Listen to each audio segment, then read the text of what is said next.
वो आग का गोला जो हर रोज हमारे आसमान में चमकता है, हमारा अपना सूरज। पता है, उसकी भी एक कहानी है। एक जन्म की कहानी, एक जिंदगी की, और हाँ, एक आने वाले अंत की भी। तो चलिए आज इसी कहानी को समझते हैं। तो चलिए सीधे सबसे बड़े सवाल पर आते हैं। ये हमारी दुनिया, इसका अंत कैसे होगा? और मजे की बात यह है कि इसका जवाब कहीं दूर नहीं, बल्कि हमारे सबसे करीबी तारे में ही छिपा है। नासा इसे कुछ ऐसे बताता है। एक फूला हुआ, मरता हुआ तारा अपने अंदर का पदार्थ बाहर फेंकता है। सूरज इतना फूल जाएगा कि वो अपने अंदर के कुछ चट्टानी ग्रहों को पिघला देगा, भाप बना देगा और आखिर में खा जाएगा। सुनने में ये किसी साइंस फिक्शन फिल्म जैसा लगता है ना? पर ये हमारे भविष्य की एक डरावनी लेकिन सच्ची झलक है। तो चलिए इसी बात में थोड़ा और गहरे उतरते हैं, जानते हैं पृथ्वी के आखिरी दिनों की कहानी। हाँ, घबराने की कोई बात नहीं है, ये सब होने में अभी अरबों साल बाकी हैं।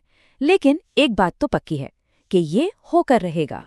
देखिए, हर इंजन की तरह हमारे सूरज का भी फ्यूल मतलब ईंधन लिमिटेड है।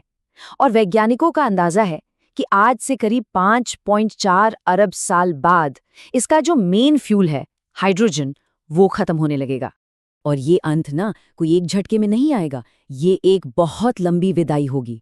सोचिए, आज से 1.1 अरब साल बाद सूरज 10% ज्यादा रोशन हो जाएगा। इससे धरती पर नम ग्रीन हाउस जैसी हालत बन जाएगी। मतलब हवा में इतनी नमी होगी कि गर्मी बाहर ही नहीं निकल पाएगी। फिर 3.5 अरब साल बाद सूरज 40% ज्यादा चमकीला होगा, और तब तक हमारे महासागर उबलकर भाप बन चुके होंगे। और फिर आएगा वो दिन 5.4 अरब साल बाद, जब सूरज एक रेड जाइंट यानी लाल महादानव में बदलना शुरू हो जाएगा। और जब वो रेड जाइंट बनेगा तो सूरज इतना ज्यादा फैल जाएगा कि वो मर्क्यूरी और वीनस यानी बुध और शुक्र को तो पक्का निगल लेगा। रही बात हमारी धरती की, तो उसका भविष्य थोड़ा अनिश्चित है, लेकिन ज्यादातर संभावना यही है कि हमारा अपना घर भी आग के इस विशाल गोले में समा जाएगा। इस भयानक फैलाव के बाद सूरज का आखिरी अध्याय शुरू होगा। वो अपनी बाहरी परतों को अंतरिक्ष में उड़ा देगा।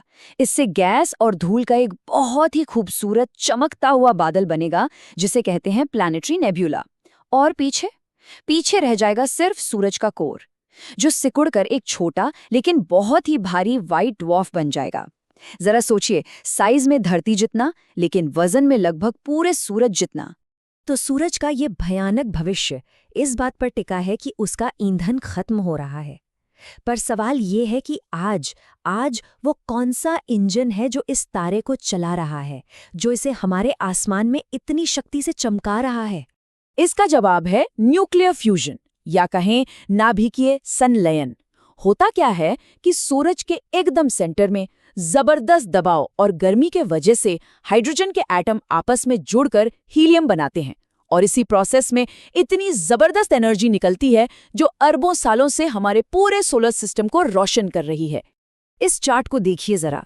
सूरज का जो फ्यूल टैंक है वो ज्यादातर हाइड्रोजन से भरा है, लगभग 70%।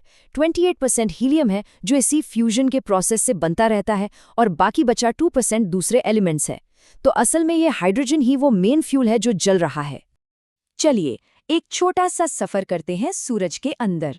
सबसे बाहरी परत है कन्वेक्शन जोन, जहां गर्म गैस ऐसे उबलती है जैसे पानी। उसके नीचे है रेडिएटिव जोन, जहां एनर्जी को सतह तक पहुंचने में ही लाखों साल लग जाते हैं। और फिर सबसे अंदर कोर, असली पावर हाउस। और इस कोर का टेम्परेचर कितना है? 1.5 करोड़ डिग्री सेल्सियस। जी हाँ, 15 मिलियन डिग्री सेल्सियस। इतनी बेहिसाब गर्मी ही है जो न्यूक्लियर फ्यूजन को मुमकिन बनाती है। और बस इसी प्रोसेस की वजह से पिछले 4.6 अरब सालों से हमारा सूरज एकदम स्टेबल है, एक स्थिर तारे की तरह चमक रहा है। वैज्ञानिक इसे मेन सीक्वेंस फेज कहते हैं।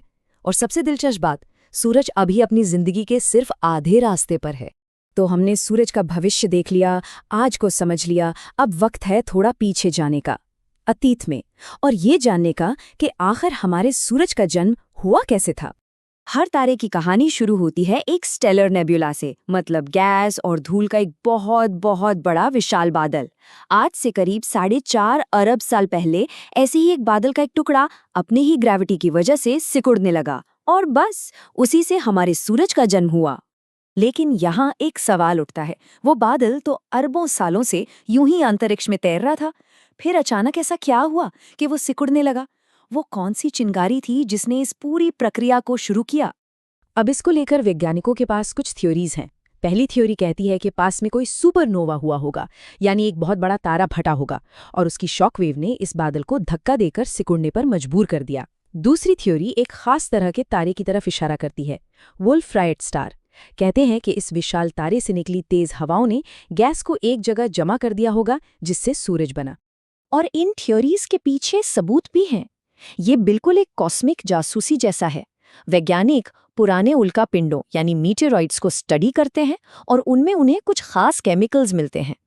कुछ आइसोटोप्स सुपरनोवा की तरफ इशारा करते हैं, तो वहीं एल्यूमिनियम 26 जैसे एलिमेंट का ज्यादा मिलना वुल्फ राइट स्टार की कहानी बताता है। इतना ही नहीं, एक तीसरी थ्योरी ये भी है कि शायद पास से गुजर रही एक छोटी गैलेक्सी की ग्रेविटी ने ये सब शुरू किया हो। सच तो ये है कि हमारे अपने जन्म की ये पहेली आज भी पूरी तरह सुलझी नहीं है, और इस पर बहस आज भी जारी है।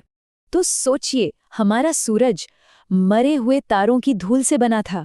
कितनी खूबसूरत बात है ये, है ना? और ये हमें एक आखिरी सवाल पर लाकर छोड़ देती है कि जब हमारा सूरज खत्म होगा तो उसकी राख से, उसकी धूल से कौन सी नई दुनियाएं जन्म लेंगी।